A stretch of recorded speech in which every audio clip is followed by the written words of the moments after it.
Hello नमस्कार, आप सभी का मुकेश बिरागी एकेडमी यूट्यूब चैनल में बहुत बहुत स्वागत है। हम कक्षा 6 की राजस्थान अध्ययन आरबीसी बोर्ड की कक्षा 6 की नवीनतम बुक पढ़ रहे थे।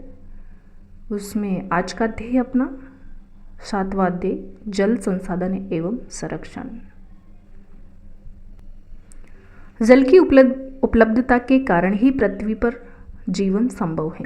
जल का उपयोग पेयजल, दैनिक घरेलू कार्य, सिंचाई एवं उद्योग कार्यों आदि कार्यों में किया जाता है। जल के समस्त स्रोत जल संसाधन कहलाते हैं। राजस्थान के मुख्य जल स्रोतों में झीलें, नदियाँ और उन पर बने बांध एवं नहरें, तालाब, कुएं एवं नलकूप आते हैं। इस अध्याय में हम जल संसाधन एवं अफवाह तंत्र के बारे में विस्तार से अध्ययन करेंगे।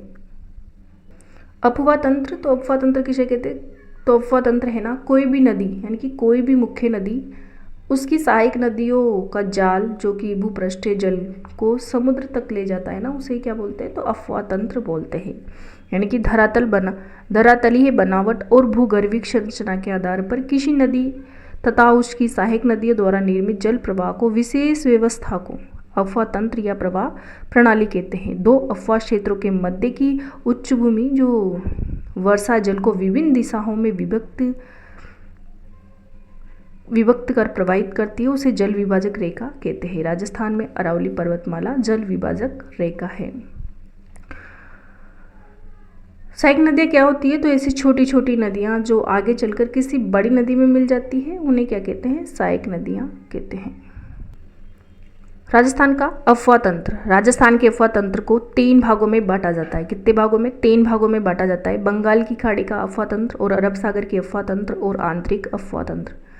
बंगाल की खाड़ी का अफवाह तंत्र अरावली पर्वतमाला से पूर्वी भाग में, अरावली पर्वतमाला से पूर्वी भाग में बहने वाली जैसे कि बनास, काली सिंध, पार्वती आदि नदियाँ चंबल में प्रवाहित होकर यमुना में मिल जाती है तथा यमुना नदी गंगा नदी में एवं अंत में गंगा नदी का जल बंगाल की खाड़ी में मिल जाता है।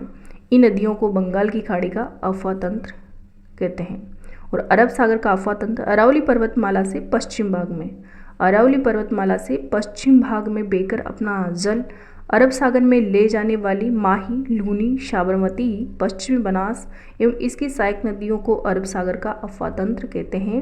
आंतरिक अफवाह तंत्र ऐसी नदी जो किसी समुद्र तक ना पहुंचकर स्थल भाग में ही विलुप्त हो जाए या किसी झील में मिल जाए तो उसे आंतरिक या भूमिगत अफवाह तंत्र वाली नदी कहते हैं। राजस्थान में बहने वाली घग्गर, बाणगंगा, कांतली, साबी, रूपारेल, मेंढा आदि आंतरिक अफवाह तंत्र के उदाहरण हैं। तो प्रवाह के आधार पर राजस्थान की अफवाह प्रणाली को कितने भागों में? 3 भागों में बांटा जा सकता है। आंतरिक प्रवाह और अरब सागर प्रवाह और बंगाल की खाड़ी। बंगाल की खाड़ी का प्रवाह है जो कि 24% है राजस्थान का। इसकी प्रमुख नदियाँ हैं चंबल, बनास और गंभीर।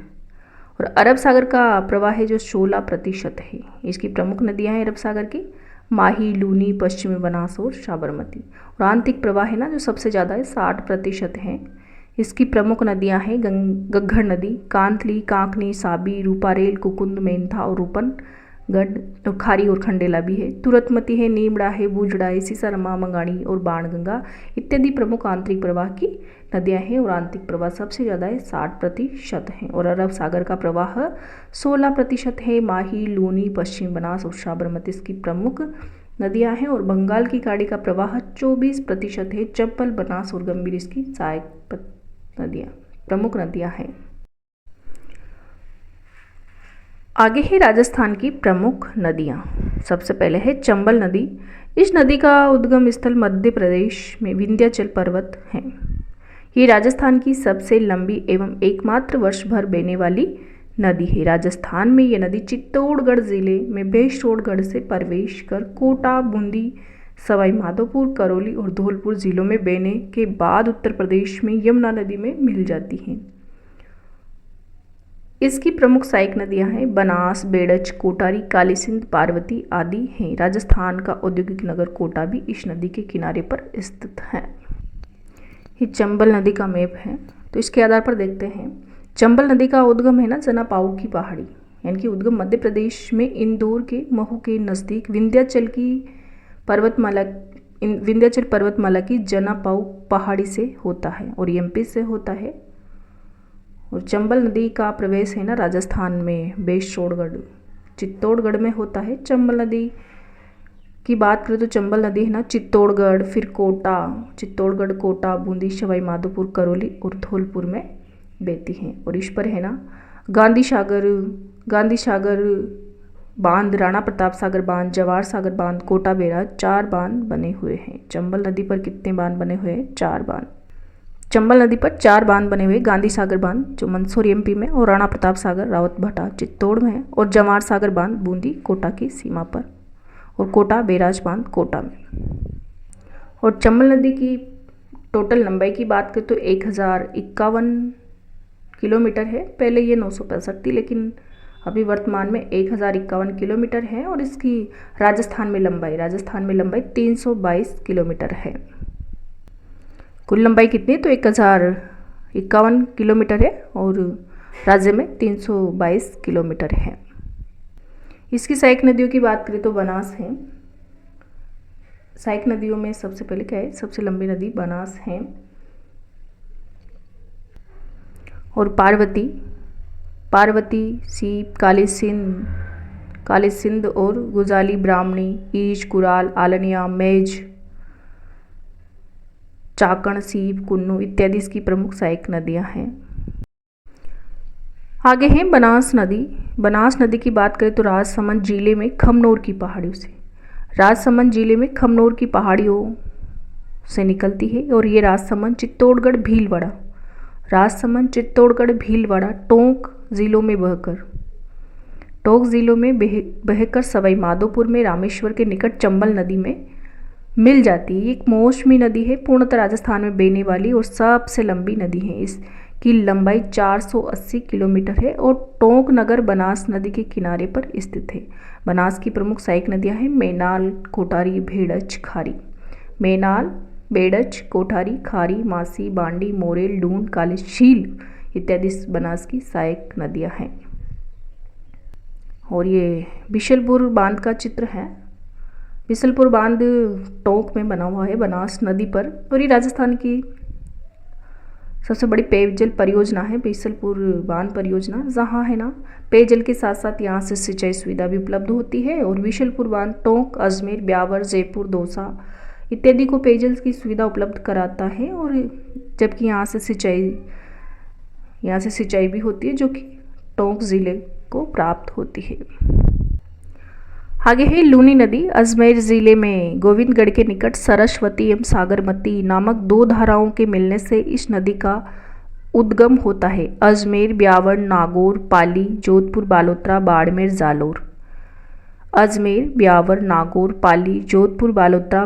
जालोर जिलों में बहने के बाद ये नदी कच्छ की खाड़ी में मिल जाती है। लूनी नदी किस में मिलती है? तो कच्छ की खाड़ी में मिल जाती है। और बालोतरा तक इस नदी का जल मीठा होता है, इसके बाद जल खारा हो जाता है। इसकी सहायक नदियों में जोजड़ी है, बांडी है, जवाई है।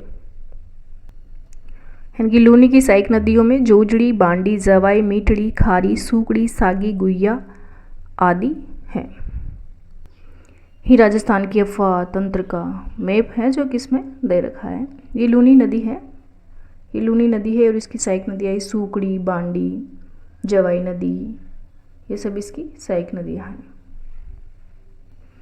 और लूनी नदी का उद्गम यहाँ से होता है। अजमेर में सागरमती कहलाती है ये, और फिर अजमेर में गोविंदगढ़ होते हुए सरस्वती नामक धारा में मिलने के बाद इसका नाम क्या हो जाता है? लूनी हो जाता है।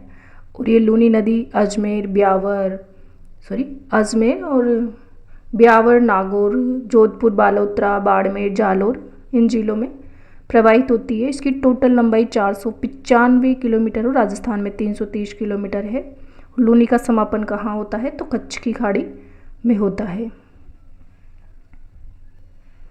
ये दक्षिण में माही नदी है। माही नदी की बात करें तो इसका प्रवाह क्षेत्र डूंगरपुर, बांसवाड़ा, प्रतापगढ़ जिलों में होता है। और माही नदी का उद्गम महद झील मध्य प्रदेश अमरोरू की पहाड़ियों से होता है। ये आदिवासियों की गंगा, वागड़ की गंगा और कांटल की गंगा इत्यादि, और राजस्थान के दक्षिण राजस्थान की स्वर्ण रेखा के नाम से भी जाना जाता है इसको। और माही की सहायक नदियों की बात करें तो एराव, भादर, ईरू, मोरेन, सोम, अनास, चाखम, चाप इत्यादि इसकी सहायक नदियां हैं। और माही नदी है ना कर्क रेखा को 2 बार काटती है, यू टर्न लेती है तो 2 बार माही नदी कर्क रेखा को काटती है। माही नदी 3 राज्यों में प्रवाहित होती है, एमपी, फिर राजस्थान, फिर गुजरात में बहती है। 3 राज्यों में प्रवाहित होती है और राजस्थान के भी 3 जिलों में प्रवाहित होती है। और ये बाणगंगा नदी है। बाणगंगा नदी कोटपुतली बहरोड जिले में स्थित बेराट की पहाड़ी से निकलती है और इसे बाणगंगा को है ना अर्जुन की गंगा, ताला नदी व रुंडित नदी के उपनाम से भी जाना जाता है। और कोटपुतली बहरोड और भरतपुर जिलों में बहती है। और राजस्थान के उत्तर में घग्गर नदी प्रवाहित होती है जो कि शिवालिक की पहाड़ियाँ हिमाचल प्रदेश से निकलती है और हनुमानगढ़ और श्रीगंगानगर में प्रवाहित होती है। इसका प्रवाह हनुमानगढ़ श्रीगंगानगर में है। और घग्गर नदी की बात करें तो गंगानगर में भूमिगत हो जाती है। घग्गर नदी गंगानगर में आकर के भूमिगत हो जाती है। और यहाँ पर घग्गर नदी के किनारे तलवाड़ा झील भी स्थित है हनुमानगढ़ में। और घग्गर नदी के उपनाम की बात करें तो घग्गर नदी को मृत नदी, नट नदी, राजस्थान का शोक, सोतर इत्यादि नामों से भी इसको जाना जाता है। और घग्गर नदी एकमात्र नदी है जो उत्तर दिशा से प्रवेश करती है। माही नदी कहाँ से निकलती है भी मैप के आधार पर देख लिया। माही नदी मध्य प्रदेश में विंध्याचल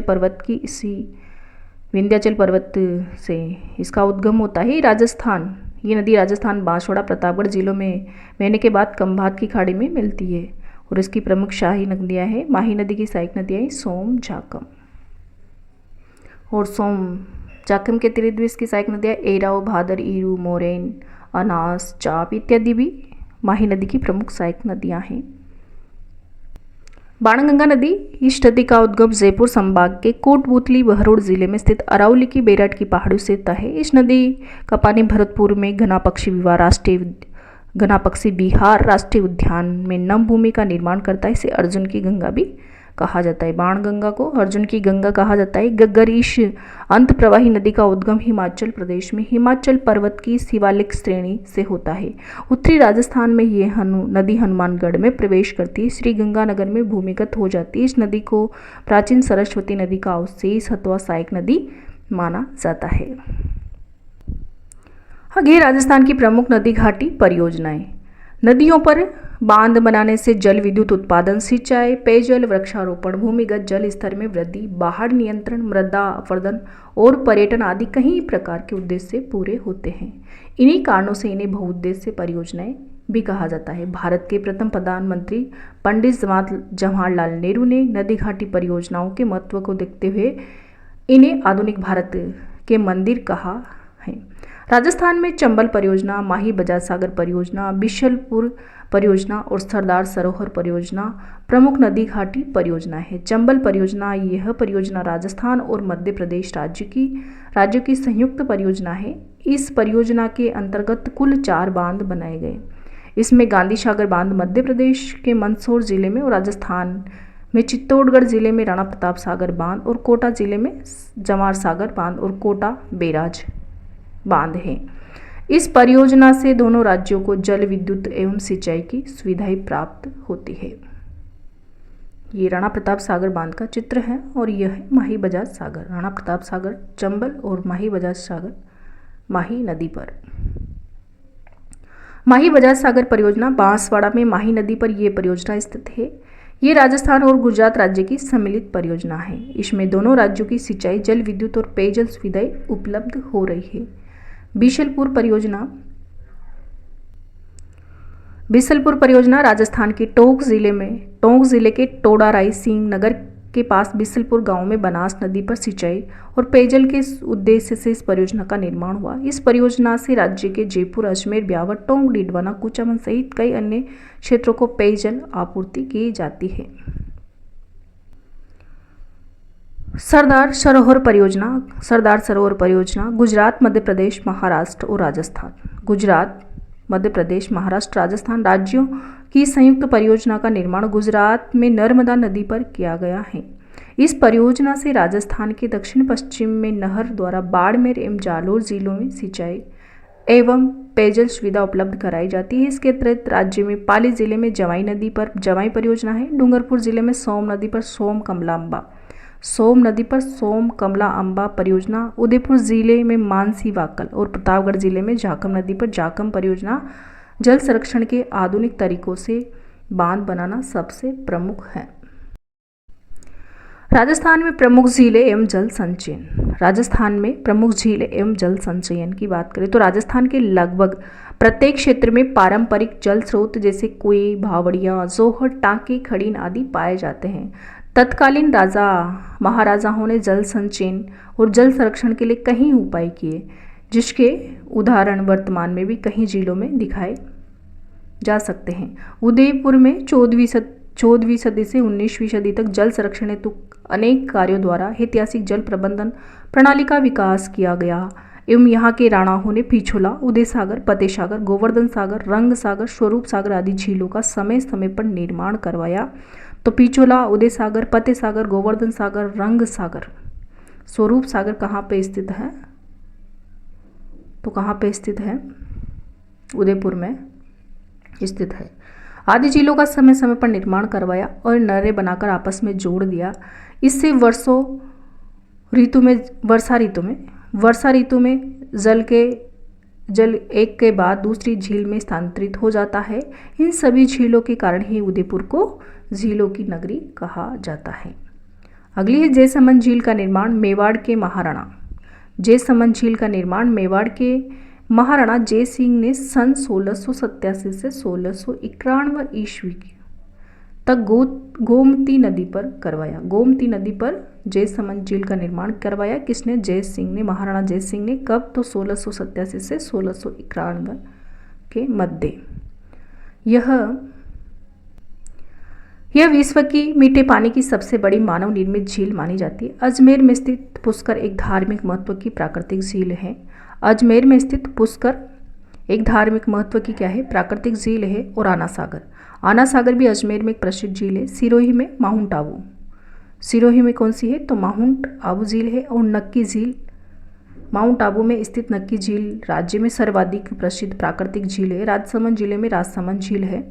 राजसमंद जिले में कौन सी झील है? तो राजसमंद झील है, जिसके उत्तरी भाग को नौचौकी कहा जाता है। इसके अतिरिक्त जोधपुर में बालसमंद है और कायलाना एवं उमेद सागर। जैसलमेर में गड़ीसर है। जैसलमेर में कौन सी झील है? तो गड़ीसर है। डूंगरपुर में गेप सागर है। और बीकानेर में कोलायत और लूणकरण। बीकानेर में कोलायत और लूणकरण है। और अलवर में सिलीसैड झील है। अलवर में कौन सी झील है? तो सिलीसैड झील है। आदि कहीं अन्य झीलें भी राज्य में महत्वपूर्ण जल संसाधन हैं। राज्य में मीठे पानी की झीलों के अतिरिक्त जयपुर, अजमेर और डीडवाना कुचामन के मध्य सांबर झील, बालोतरा में पंचभद्रा, डीडवाना कुचामन में डीडवाना और बीकानेर। यानी कि राज्य में मीठे पानी की झीलों के अतिरिक्त जयपुर, अजमेर एवं डीडवाना कुचामन के मध्य सांबर झील, बालोतरा में और पंचभद्रा, डीडवाना कुचामन में डीडवाना, बीकानेर में लूणकरण और जैसलमेर में पोकरण, फलोदी आदि खारे पानी की झीलें भी स्थित हैं। जल संरक्षण, तो जल संरक्षण के बारे में कहा जाता है कि घी डूले तो मारो कुछ नहीं गियो, पानी डूले तो मारो सब कुछ गियो। जल संरक्षण हमारा प्रथम दायित्व है। जल संरक्षण के लिए प्रत्येक नागरिक को प्रशासन का सहयोग करना चाहिए। इसके लिए आवश्यक है कि हमें जलाशयों में घरेलू औद्योगिक अपशिष्ट नहीं डालना चाहिए, पेयजल स्रोतों के निकट स्नान आदि नहीं करना चाहिए। इसके साथ साथ जल संचयन, जनसंख्या नियंत्रण, सिंचाई की उन्नत विधियों के प्रयोग, वृक्षारोपण में वृद्धि, भूमिगत जल का विवेकपूर्ण उपयोग और जल का पुनः उपयोग आदि प्रयत्नों से जल का संरक्षण किया जाना अति आवश्यक है।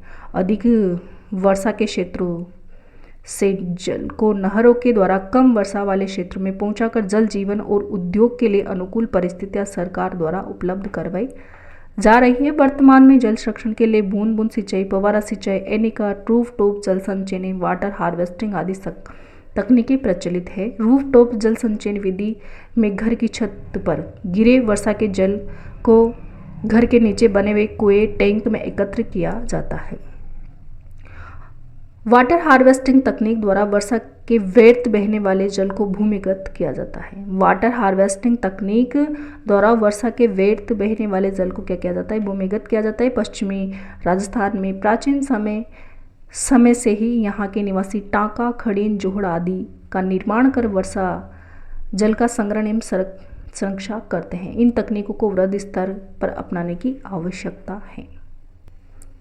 इसमें आगे देखते हैं भूगर्भिक संरचना। तो भूमि के अंदर की संरचना भूगर्भिक संरचना कहते हैं। अफवाह नदी जल का बहना प्रवाह कहलाता है, वही अफवाह है। टांका पश्चिमी राजस्थान में जल संरक्षण हेतु घर में बनाई गई कुएंनुमा संरचना होती है, उसे टांका कहते हैं। खड़ीन पश्चिमी राजस्थान में कृषि के लिए जल संरक्षण हेतु बनाई गई संरचना खड़ीन है। जोहड़ वर्षा जल को रोककर भूमिगत जल स्तर को बढ़ाने हेतु बनाई गई संरचना जोहड़ है। और संरक्षण सुरक्षित रखना और रखरखाव करना, इसको संरक्षण कहते हैं। बनास नदी क्वेश्चन है, बनास किस नदी की सहायक नदी है? तो चंबल की। माही बजाज सागर परियोजना विकसित की गई है, तो माही बजाज सागर परियोजना बांसवाड़ा में विकसित की गई है। तो ये था आज का टॉपिक 7वां अध्याय कक्षा 6 की बुक से, हमारा राजस्थान जल संसाधन एवं संरक्षण। तो वीडियो देखने के लिए आपको बहुत बहुत धन्यवाद। वीडियो पसंद आई तो लाइक करें, शेयर करें, कमेंट बॉक्स में कमेंट जरूर करें कि वीडियो आपको कैसा लगा। और अगर आप चैनल में पहली बार आए हो, नए हो, तो चैनल को सब्सक्राइब जरूर करें ताकि इस प्रकार की वीडियो आपको मिलते रहे। Thank you.